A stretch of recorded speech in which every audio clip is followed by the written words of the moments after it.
গোপালগঞ্জ জেলাবাসী, আমি এই জনপদ তথা শত শত বর্ষের এই কখনো পূর্ববঙ্গ, কখনো পূর্ব পাকিস্তান, কখনো বাংলাদেশ নামক এই জনপদের হাজার বছরের শ্রেষ্ঠ সন্তান মুজাহিদে আজম আল্লামা শামসুল হক ফরিদপুরি রহমতুল্লাহ আলাইহির স্মৃতিধন্য এ মাটিতে দাঁড়িয়ে সর্বপ্রথম মহান আল্লাহ পাক রব্বুল আলামিনের দরবারে শুকরগুজারি আদায় করছি, যিনি এই গোপালগঞ্জের মাটি এবং মানুষকে আল্লামা শামসুল হক ফরিদপুরি রহমতুল্লাহ আলাইহির বিপ্লবী আদর্শের ভিত্তিতে আল কোরআন এবং ইসলামী সমাজ গড়বার লক্ষ্যে একটি দীপ্ত কাফেলা হিসেবে বাংলাদেশ খেলাফত মজলিসকে আজ এই পর্যায়ে উন্নীত করেছেন।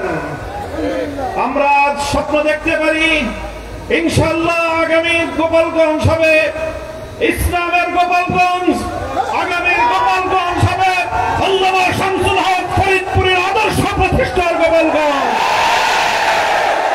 আগামীর গোপালগঞ্জ হবে এই জমিন থেকে সমস্ত জাহিলিয়াত, সকল বর্বরতা, অন্যায়, জুলুম এবং ফ্যাসিবাদের বিরুদ্ধে রুখে দাঁড়াবার এক নতুন গোপালগঞ্জ।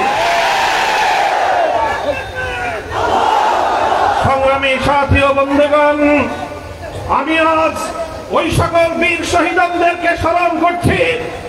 পিলখানা, শাপলা চত্বর 2024-এর জুলাই বিপ্লবে যে সকল শহীদের রক্তের উপর দাঁড়িয়ে আজ বাংলাদেশের মানুষ স্বাধীনভাবে বসবাস করার সুযোগ পাচ্ছে, বাংলাদেশের মানুষের কাঁধের উপর চেপে বসা ফ্যাসিবাদী শক্তি উৎখাত হয়েছে এবং বাংলার মানুষ আগামী দিনে ইনসাফ ভিত্তিক একটি সমাজ গড়বার স্বপ্ন দেখছে। সংগ্রামী সাথী ও বন্ধুগণ, আমরা অত্যন্ত দ্ব্যর্থহীন ভাষায় বলতে চাই, এদেশের মানুষ অনেক সংগ্রাম করেছে, অনেক লড়াই করেছে, অনেক আধিপত্যবাদের বিরুদ্ধে লড়াইয়ের মধ্য দিয়ে আজ বাংলাদেশকে পর্যায়ে এসে উপনীত হতে হয়েছে। আমরা লড়াই করেছি 19 শতকের গোড়ার দিকে, 20 শতাব্দীর গোড়ার দিকে কলকাতার দাদাবাবুদের আধিপত্যবাদের বিরুদ্ধে লড়াই করে কলকাতার আধিপত্যকে খর্ব করে ঢাকার উত্থান ঘটিয়ে এই পূর্ববঙ্গের জনপদে মুসলিম জাতিসত্তা গঠন করবার জন্য আমাদের পূর্বপুরুষরা লড়াই করেছেন। আমাদের পূর্বপুরুষরা 1947 সালে সেই দিল্লির আধিপত্যবাদকে অস্বীকার করে একটি মুসলিম জাতিসত্তার ভিত্তিতে দেশ গড়বার লক্ষ্যে একটি স্বাধীন সার্বভৌম মুসলমানদের জনপদ হিসেবে এই পূর্ব পাকিস্তান নামক এই জনপদকে তারা দিল্লির আধিপত্য থেকে মুক্ত করেছে।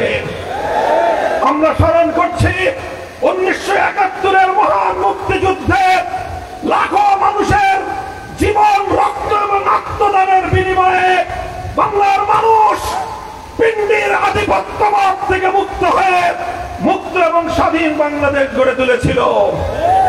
দুঃখ এবং পরিতাপের বিষয়, 1905 সালে আমরা বঙ্গভঙ্গ করলাম, 1947 সালে আমরা মুসলিম জাতিসত্তার ভিত্তিতে দেশ গঠন করলাম, 71-এ আমরা জুলুম এবং বৈষম্যের বিলোপের জন্য মুক্তিযুদ্ধ করলাম।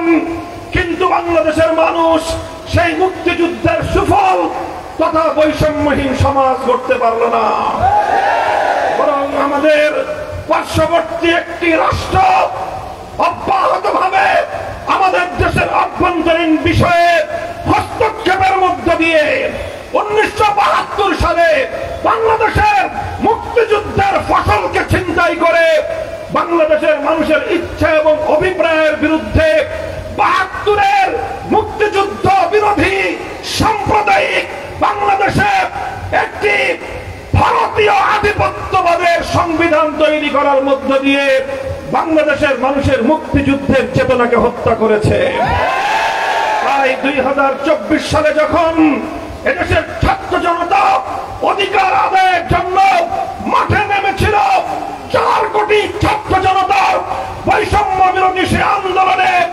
এদেশের ইসলামপন্থী, এদেশের আলেম সমাজ বুকের রক্ত দিয়ে স্বাগত জানিয়েছে।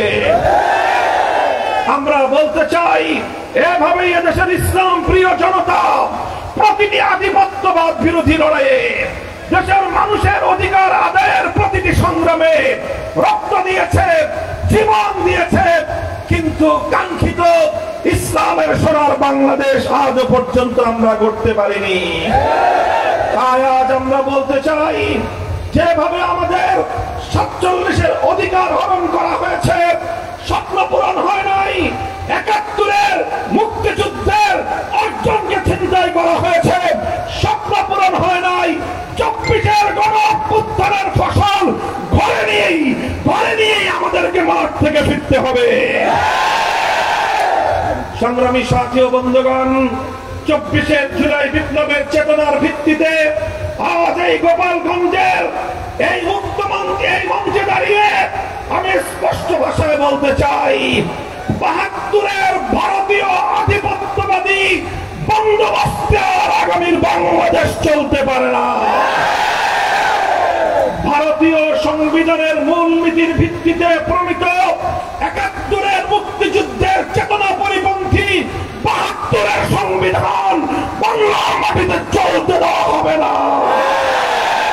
আগামীর বাংলাদেশ গড়ে উঠবার জন্য 2024-এর জুলাই বিপ্লবের সনদকে রাষ্ট্রীয়ভাবে স্বীকৃতি প্রদান করে, আইনি ভিত্তি প্রদান করে 2026 সালের ফেব্রুয়ারির জাতীয় নির্বাচন হতে হবে। সংগ্রামী সাথী ও বন্ধুগণ, জুলাই বিপ্লবের ছাত্র জনতা এদেশের শাহাদাত বরণকারী আবাল বৃদ্ধ সহস্রাধিক প্রাণের অযুত প্রাণের রক্তের বিনিময়ে দ্বিতীয় স্বাধীনতার যে স্বাদ বাংলার মানুষ উপভোগ করতে শুরু করেছে, এটাকে পূর্ণাঙ্গতা পর্যন্ত পৌঁছে দেওয়াই আমাদের আগামী দিনের সংগ্রাম। আমি আপনাদেরকে উদাত্ত আহ্বান জানাচ্ছি, বাংলাদেশে ফ্যাসিবাদ উৎখাত হয়েছে, নতুন কোন ফ্যাসিবাদ বাংলার মাটিতে আর শেকড় কেড়ে বসতে দেওয়া হবে না ইনশাআল্লাহ। এদেশের মানুষ অনেকবার প্রতারিত হয়েছে, এদেশের মানুষের মুক্তির সংগ্রামের প্রতিবারের বিজয়কে ছিনতাই করা হয়েছে। এবারের বিজয়ের অর্জন যে কোনো অপশক্তি ছিনতাই করতে আসবে, ঐক্যবদ্ধভাবে তাদের বিরুদ্ধে রুখে দাঁড়াতে হবে। প্রস্তুত থাকবেন তো ইনশাআল্লাহ? বাংলাদেশ খেলাফত মজলিসের পক্ষ থেকে গোটা বাংলাদেশে আমরা আমাদের রিকশা প্রতীকে দলীয় মনোনয়ন প্রদান করেছি, প্রার্থী ঘোষণা করেছি। আমি আমার মনোনীত সংগঠনের প্রার্থীদেরকে আপনাদের কাছে তুলে দিতে চাই এবং আপনাদেরকেও বলতে চাই, আমরা নির্বাচনে যেভাবে অংশগ্রহণ করি না কেন, আমরা যাদেরকে মনোনয়ন দিয়েছি, আগামী 5 বছর আপনাদের যে কোনো দুঃখ কষ্টে, আপনাদের যে কোনো সমস্যা সম্ভাবনায় আমাদের প্রার্থীরা আপনাদের সাথে ছায়ার মতো সঙ্গী হয়ে থাকবে ইনশাআল্লাহ। আমি আমার দায়িত্বশীলদেরকে বলতে চাই, আমাদের মনোনীত প্রার্থীদেরকে বলতে চাই, আপনাদের কাঁধে এই জনগণের জনপদের 5 বছরের দায়িত্ব অর্পণ করে গেলাম। এই আমানতের দায়িত্ব পালন করেই আল্লাহর কাছে জবাবদিহিতা করতে হবে, জনগণের কাঠগড়ায় আপনাদেরকে জবাবদিহিতা করতে হবে। সুতরাং জুলাই সনদের ভিত্তিতে উচ্চ কক্ষে সংসদে দ্বিকক্ষ বিশিষ্ট সংসদ গঠনের সিদ্ধান্ত হয়েছে জাতীয় ঐক্যমত্য কমিশনে, কিন্তু সেই উচ্চ কক্ষ কিভাবে গঠিত হবে সেটা নিয়ে বাংলাদেশের রাজনৈতিক পক্ষগুলো একমতে আসতে পারেনি। আমাদের জন্য এটা অত্যন্ত দুর্ভাগ্যজনক একটি বিষয়।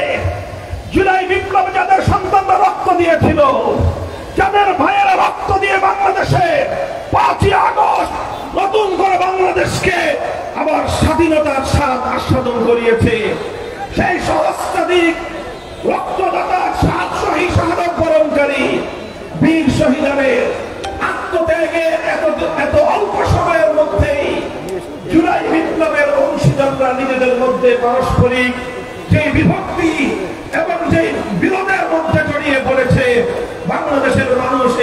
দেখতে চায় না। আমরা চাই জুলাই সনদের ভিত্তি হবে আগামীর বাংলাদেশ গড়বার প্রধান রোডম্যাপ। 1947 সাল, 1971 সাল, 2024 সাল হবে আগামীর বাংলাদেশ গড়বার প্রধান লাইন ফলক। 2013 সালে শাপলা চত্বরে নবী প্রেমিক তৌহিদি জনতার বুকের রক্তের উপর বিপ্লবের যে পাটাতন গড়ে উঠেছিল, সেই পাটাতনের উপর দাঁড়িয়ে 24-এর বিপ্লব প্রতিষ্ঠিত হয়েছে। কাজেই শাপলা চত্বরের বীর শহীদদেরকে যদি অস্বীকার করা হয়, এই দেশ এবং জাতি বিশ্বাসঘাতক জাতি হিসেবে ইতিহাসের আস্তাকুলে নিক্ষিপ্ত হবে। তাই 2009 সালের পিলখানার ট্রাজেডিতে শাহাদাত বরণকারী বীর শহীদান, শাপলা চত্বরের নবী প্রেমিক বীর শহীদান, 24-এর জুলাই বিপ্লবের বীর শহীদানদেরকে যথাযথভাবে রাষ্ট্রীয় সম্মান প্রদর্শন করার জন্য আমি উদাত্ত আহ্বান জানাই। সেই সঙ্গে বলতে চাই, যেই উচ্চকক্ষ গঠনের সিদ্ধান্ত নেওয়া হয়েছে, সেই উচ্চকক্ষ পিআর পদ্ধতিতে ভোটাধিকারে প্রয়োগকারী গোটা দেশের সকল ভোটারদের সংখ্যানুপাতিক হারে উচ্চকক্ষে পিআর পদ্ধতি যদি বাস্তবায়ন না করা হয়, বাংলাদেশ খেলাফত মজলিস সেই উচ্চকক্ষ যেখানে বেকার পুনর্বাসনের একটি উচ্চকক্ষে পরিণত হবে। পিআর পদ্ধতি ছাড়া বেকার পুনর্বাসনের উচ্চকক্ষ বাংলাদেশের জনগণের ট্যাক্সের কাঁধের উপর বসতে দেওয়া হবে না ইনশাআল্লাহ। সংগ্রামী সাথী ও বন্ধুগণ, আজ বাংলাদেশে এখনো নির্বাচনের পরিবেশ সৃষ্টি হয়নি। নির্বাচন ঘনিয়ে এসেছে, লেভেল প্লেইং ফিল্ড তৈরি হয়নি। আমরা বাংলাদেশ খেলাফত মজলিসের পক্ষ থেকে প্রশাসনকে নিরপেক্ষভাবে গোটা বাংলাদেশে লেভেল প্লেইং ফিল্ড, সমতার ভিত্তিতে সকল রাজনৈতিক পথ এবং মতের অংশীজনদের নির্বাচনে অংশগ্রহণ করার পরিবেশ সৃষ্টি করার উদাত্ত আহ্বান জানাই। ইনশাআল্লাহ আমরা বাংলাদেশে সত্যিকার অর্থে বৈষম্যহীন ইনসাফপূর্ণ একটি দেশ গড়তে চাই। কথা বলেন ঠিক কিনা?